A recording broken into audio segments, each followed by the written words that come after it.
Bueno, yo voy a hablar de una revisión que salió hace poco en el JAC, en estos días, que bueno, más que nada también es un posicionamiento sobre las válvulas protésicas biológicas y lo que es la hemodinamia de ellas, que lo publican este grupo que vemos acá grande, que han formado un grupo que se llama de Heart, que está compuesto por médicos de especialistas dentro de la cardiología, la cirugía cardiovascular, de distintos centros, por más que nada Estados Unidos, Europa, también gente que representa la industria, la FDA, tratando de abordar el tema de las válvulas cardíacas. Porque lo que plantean ellos en su carta de presentación es que quieren tratar de unificar toda la información, tanto de la industria como de los médicos, como de los ingenieros, etcétera. Empiezan planteando que la hemodinamia de las válvulas bioprotésicas es un tema que es muy variable porque hay un montón de válvulas biológicas distintas y que no está bien estandarizado y no están bien claras algunas cosas, pero sí está claro que un perfil hemodinámico alterado va a predecir eventos y va a tener peor evolución, y que por eso es necesario tratar de llegar a un acuerdo entre cuáles son los valores que hay que ver y cómo hay que evaluarla. Lo primero que empiezan a hablar ellos es de las diferencias que hay entre las mediciones de los gradientes o de las velocidades en las válvulas bioprotésicas a través de hemodinamia o a través del Doppler, ¿sí? Esto es algo que ya se habló un montón de veces. El seguimiento de las válvulas biológicas, o tanto de las prótesis de otro tipo y de las válvulas en general, se hace por ecocardiografía. Esto porque justamente es el método tal vez más accesible, no es invasivo, es seguro, aporta no solo información de la velocidad y los gradientes de la válvula, sino de cómo está el miocardio, de si hay un fenómeno o sea, si hay insuficiencia en la válvula, si hay cómo están los leaflets, la estructura de la válvula, si está bien la movilidad, engrosados, etcétera. Y lo que es la medición hemodinámica de los gradientes y la velocidad tiene tal vez un poco más de precisión para medir justamente los gradientes a velocidad, pero nos aporta esa información y tiene también uno de los otros problemas que requieren ser un método invasivo, ¿sí? Que generalmente esto se hace después, por ejemplo, en el TAVI, después de la colocación, que tal vez el paciente está bajo un efecto de sedación, no es el efecto hemodinámico diario, del día a día del paciente, pero sí hay diferencias entre los valores. Lo que también es importante que por más que haya diferencia entre los valores de las velocidades o de los gradientes evaluados por hemodinamia y por el Doppler, los valores que están evaluados por el Doppler elevados tienen relación independiente con eventos, ¿sí? Y con muerte por distintas causas. Esto voy a pasar rápido, pero bueno, estas cosas se explicarían por una razón, es por la ecuación de Bernoulli, que es la que utilizamos nosotros para ver justamente, evaluar cómo se comporta un fluido a través de un conducto, que cuando lo usamos en ecografía, en el Doppler, usamos la ecuación de Bernoulli simplificada, despreciando lo que es la viscosidad o la aceleración de flujo, ¿sí? Y despreciando lo que es la velocidad proximal del ventrículo izquierdo. Y entonces estas son pequeñas cosas que pueden alterar justamente a la medición del gradiente. Otra cosa es la recuperación de la pérdida de presión, ¿sí? Que es, bueno, es un fenómeno que se genera acá, pongo en este dibujito fácil de explicar, donde vemos acá el C, que es la zona de máxima estenosis, es la zona donde va a dar máxima velocidad y donde si uno la mediría, bueno, vamos a tener la presión más elevada y si hacemos el gradiente va a ser el gradiente de presión más alto. Pero cuando ya pasamos a esta zona, sí, vemos que el flujo se dispersa un poco más, si la aorta es complaciente se puede distender un poco más y eso hace que caigan un poco las velocidades, la presión y eso puede alterar un poco, o sea, generar una diferencia entre las mediciones también. Otra cosa que tal vez más del día a día, más frecuente, es el ángulo en el Doppler, ¿sí? La alineación con los flujos. Sabemos que para poder medir correctamente un flujo hay que estar idealmente lo mejor alineado, ¿sí? Que eso lleva un montón de veces a errores en la medición, que generalmente el flujo en la prótesis aórtica o en la válvula aórtica los medimos de la vista apical 5 cámaras, que como vemos en el ejemplo estamos muy bien alineados así, pero muchas veces los flujos no están así, no quedan tan parejos y hay que ver de diferentes vistas, puede ser del subcostal, parasternal derecho, supraesternal, casos más raros, pero es mismo parasternal izquierdo para medirlo, para poder conseguir un adecuado gradiente, un adecuado espectro de Doppler y poder medirlo y que sea fidedigno. Esto realmente es algo que tal vez pasa todos los días con la evaluación de una valvulopatía y que bueno, puede llevar también a subestimar un gradiente o a evaluar distinto. Lo mismo el caso, como veníamos hablando, de las situaciones hemodinámicas o variables temporales del paciente, que una cosa cuando medimos los gradientes inmediatamente colocada la válvula, hay que ver si la situación hemodinámica del momento puede estar la anestesia, los sedantes pueden haber bajado el flujo, entonces eso puede ser que ese valor, si bien hay que tomarlo, hay que considerar estas variables y no ser el valor inicial más fidedigno. Puede haber hipovolemia, puede haber isquemia si hubo un marcapaseo rápido, y todo esto. Lo que nos lleva a pensar es que si uno quisiera tener unos gradientes o unos valores iniciales del perfil hemodinámico de la válvula, lo ideal es el que uno toma a los 30 días del alta del paciente, con el paciente ya en una situación estable, ¿sí? Y en una situación de la vida del día a día del paciente. Otra de las cosas que en la revisión plantean son las características relacionadas con las válvulas biológicas, ya sean quirúrgicas o transcatéter, en los pacientes con anillos aórticos pequeños. El anillo aórtico pequeño es una complicación para la colocación de cualquier prótesis, ¿sí?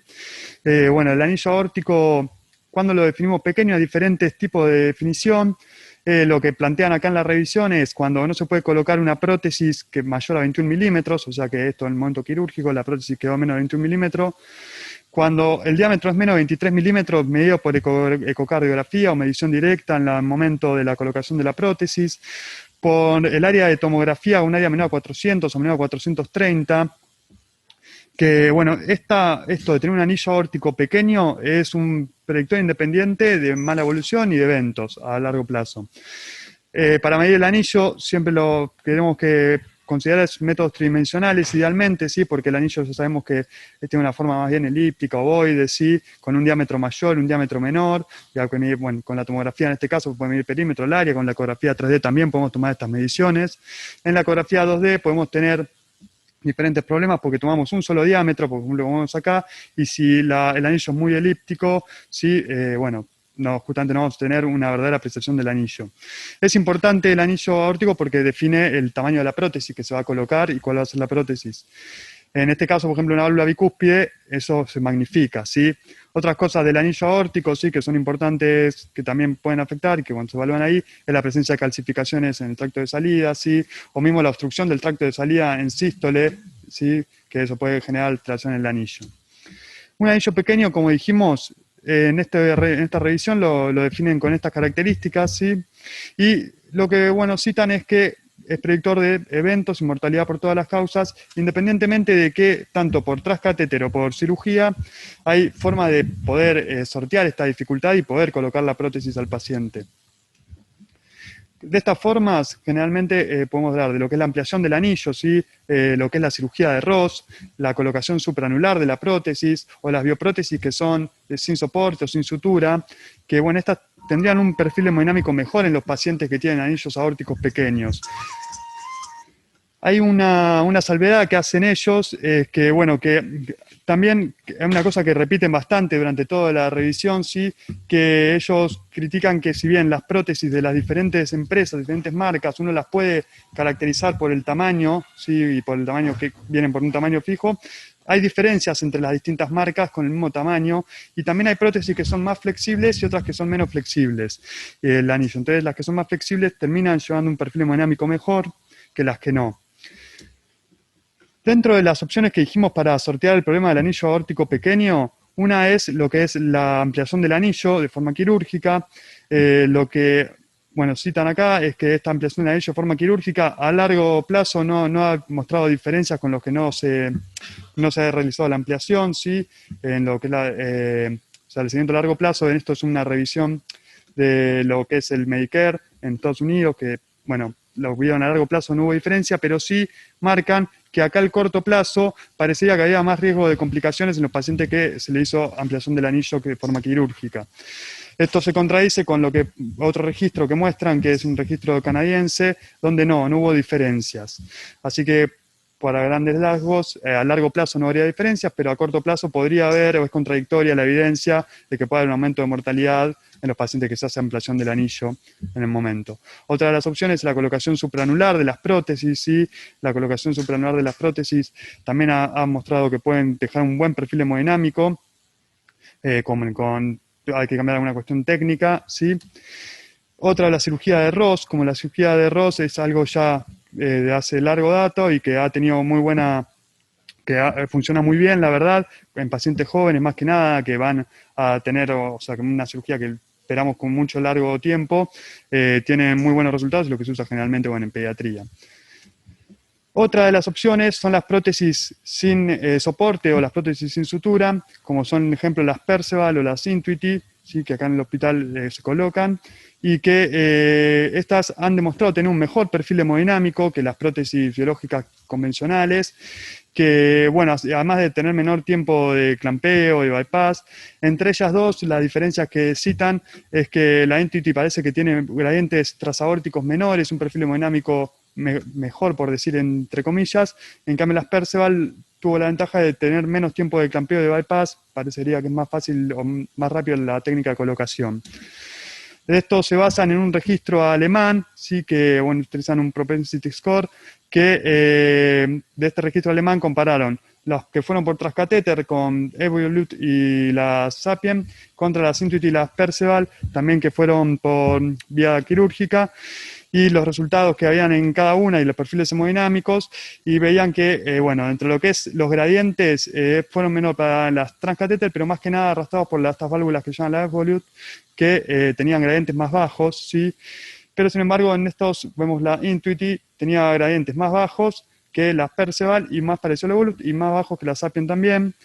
Las diferencias que encontraron ellos fue más que nada en más necesidad de transfusiones para la aplicación quirúrgica, más necesidad de marcapasos para la aplicación transfemoral, como diferencias significativas en este registro.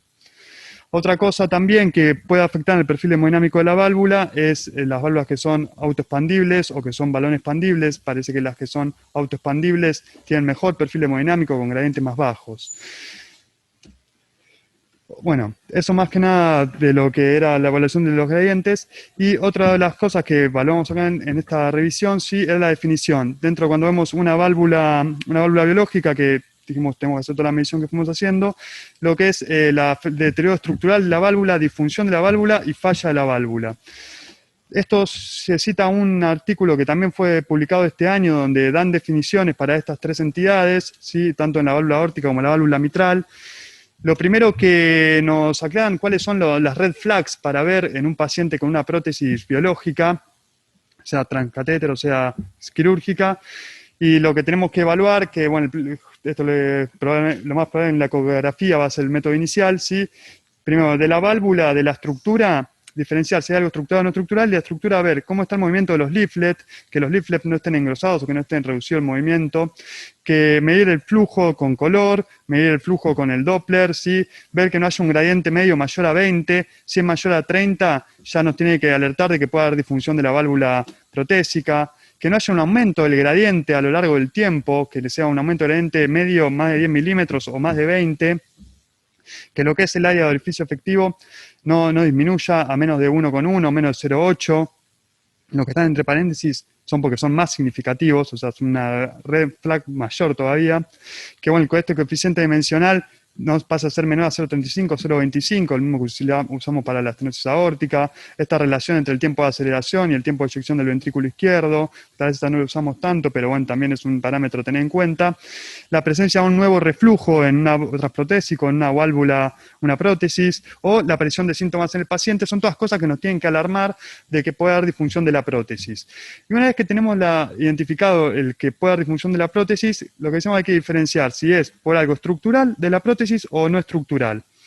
Dentro de lo que es no estructural, tenemos que pensar primero en el mismatch, ¿sí? El mismatch prótesis-paciente, que bueno, eso otra cosa que nos va a servir es ver los gradientes con los que el paciente empezó el seguimiento después de la prótesis, y bueno, y eso ya que no hayan cambiado, nos hace pensar que el paciente salió con esto a la subida, tal vez fue un mismatch, que la presencia de un leak paravalvular, sí puede generar también estas alteraciones. Y dentro de lo que es estructural, lo que puede la degeneración de la prótesis, ¿sí? Lo vamos a ver como calcificación en las valvas, o que se rompa un leaflet, o que prolapso de un leaflet, o mismo la perforación de un leaflet, o alguna deformación del soporte.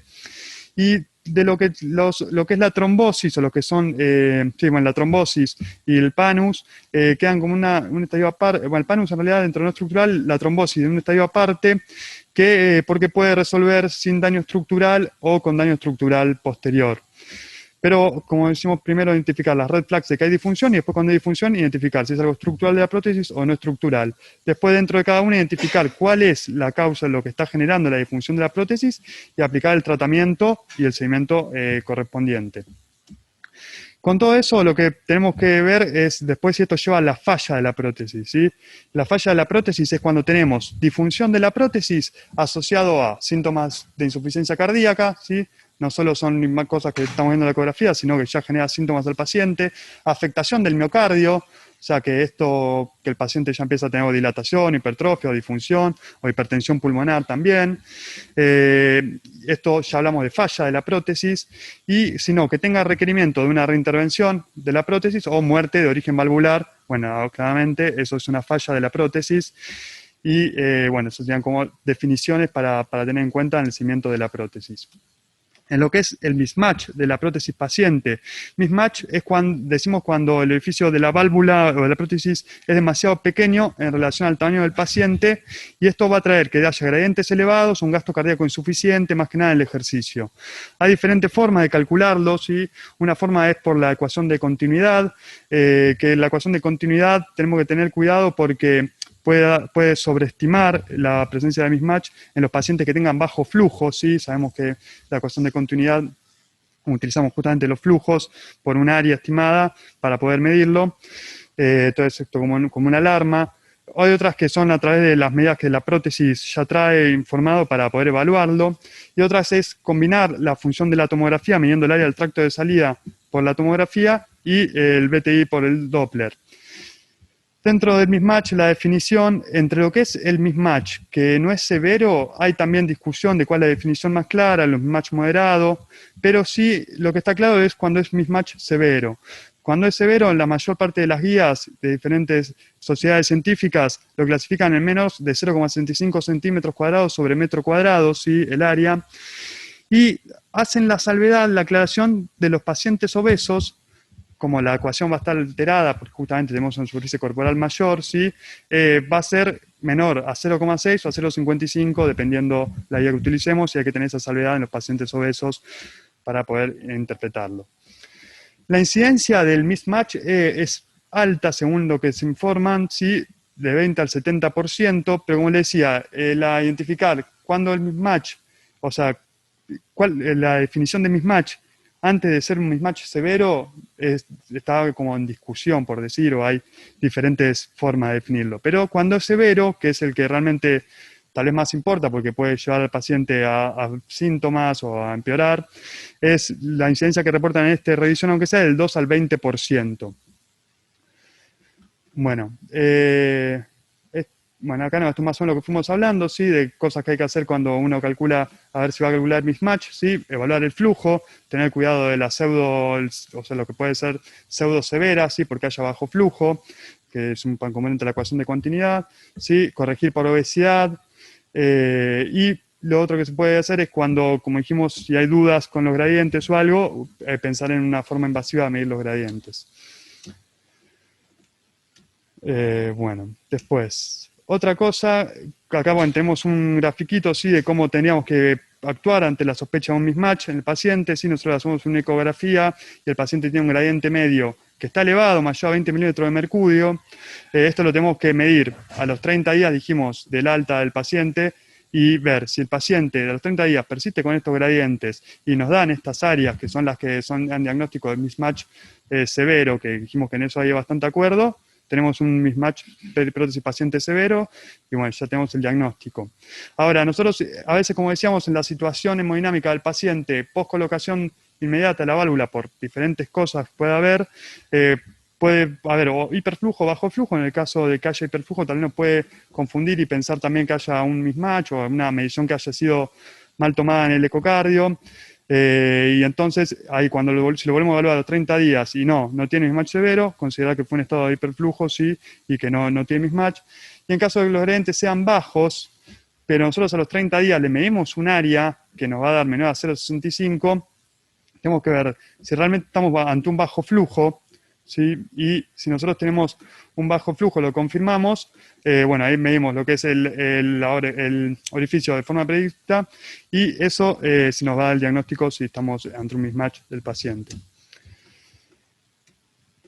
Otra cosa que vamos a evaluar en la prótesis ¿sí? Son los pacientes que quedan con gradientes residuales elevados posterior a la colocación de la prótesis. ¿Sí? Los pacientes con gradientes elevados posterior a la colocación de la prótesis tienen peor pronóstico también en varios outcomes. ¿Sí? Más riesgo de eventos cardiovasculares, menor regresión de la hipertrofia, mayor disfunción diastólica, menor flujo de reserva coronario, más episodios de insuficiencia cardíaca, hospitalizaciones y mortalidad. ¿Sí? Esto de los gradientes, bueno, generalmente se asocia a la velocidad, cuando lo mismo por el Doppler también, a disminución del área y a disminución del movimiento de los leaflets, puede ser, depende del origen. Hay que descartar situaciones de hiperflujo, evaluar si es necesario confirmar esto por hemodinamia, en el caso más avanzado, ver la reintervención del paciente. Y cuando evaluamos un paciente con una prótesis que tiene gradientes elevados, hay que ir a identificar por qué pueden ser estos gradientes elevados. Ya dijimos que podía ser un mismatch. Una de las primeras cosas que es ver si el paciente ya empezó con estos gradientes elevados y, bueno, calcular con las diferentes herramientas que dimos, ver si realmente es un mismatch. Otra cosa que puede pasar es lo que conocemos como los trombos o el panus, ¿sí? Que en la tomografía le dice el HALT, que es estas líneas que son hipodensas en la válvula, ¿sí? O estos engrosamientos hipodensos, ¿sí? O lo que es la reducción del movimiento de los leaflets. Acá abajo se ve un ejemplo, por ejemplo, cuando estos están diástole, están cerrados, y en sístole esta válvula se queda, este leaflet no se mueve. Eso puede ser comúnmente los gradientes, ¿sí? Y las causas más comunes son la trombosis o el panus, o la misma degeneración de la válvula que genera un aumento de los gradientes. Acá tenemos un algoritmo más o menos cómo seguirlo. Si tenemos un paciente que tiene un gradiente elevado o con una prótesis con un gradiente elevado, hay que ver si esto se confirma que está asociado a una reducción del área. Si no está asociado a una reducción del área, esto puede ser entonces por hiperflujo, pero si está asociado a una reducción del área, hay que ver esto. ¿Cómo eran los gradientes cuando salió el paciente? Si eran elevados ya del principio, bueno, pensar que puede ser un mismatch o tal vez una obstrucción al tracto de salida previa también. Si no lo tenía esto, el paciente tenía unos gradientes bajos, si fueron elevándose, pensar, bueno, en esto que decimos el HALT o el RLM, que es el movimiento de los leaflets reducidos, ¿sí? Y considerar la anticoagulación en caso que sea necesario. Si lo anticoagulamos y mejora, bueno, hay que controlarlo, probablemente haya sido una trombosis. Si no, bueno, hay que seguir haciendo la evaluación a ver, terminar de definir qué es lo que pasó con la válvula y seguir al paciente, porque es un paciente que probablemente, como dijimos, va a tener peor evolución y va a poder tener más riesgo de internación, insuficiencia cardíaca, de reintervenirse en algún momento y, bueno, hasta de más mortalidad. Como cerrando la revisión, lo que decía que hacen mucho hincapié ellos es que, bueno, que hace 1 o 2 años más o menos, diferentes sociedades, más que nada de cirugía, se juntaron para tratar de pedir de tratar de buscar una forma de etiquetar y de nomenclar las válvulas que sea igual para todas las válvulas, para las diferentes marcas, diferentes fábricas, y para poder tener una mejor, o sea, para el momento de decidir elegir una válvula, tener una mejor orientación. Ellos proponen en ese artículo, por ejemplo, que tengan que tener las válvulas, el tipo de válvula a reemplazar en la parte anterior o posterior de la válvula, no sé, la válvula o el envase, no, eso no me acuerdo cómo era, pero bueno, que diga qué válvula era, el diámetro del orificio de entrada, el diámetro del orificio efectivo, el diámetro externo de la válvula. Esto lo ponen, que después se pone como una norma ISO, ¿sí? Para estandarización de las prótesis.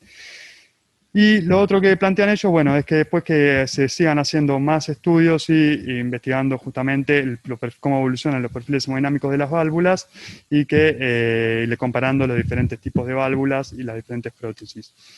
Como conclusiones, dijimos que, bueno, que el perfil hemodinámico, la alteración del perfil hemodinámico de la válvula protésica va a tener peor evolución y mayor tasa de eventos, tanto los pacientes que vayan a reemplazo por válvula transcatéter o quirúrgica, que la evolución presenta, o sea, la evaluación de la hemodinamia de la válvula tiene limitaciones, unas que son por la falta de estandarización en las medidas, ¿sí? El etiquetado, definición de las prótesis y las técnicas de medición hemodinámicas, las que fuimos viendo, el problema que con el Doppler, por ejemplo, la ecocardiografía, la técnica de elección para la evaluación del seguimiento.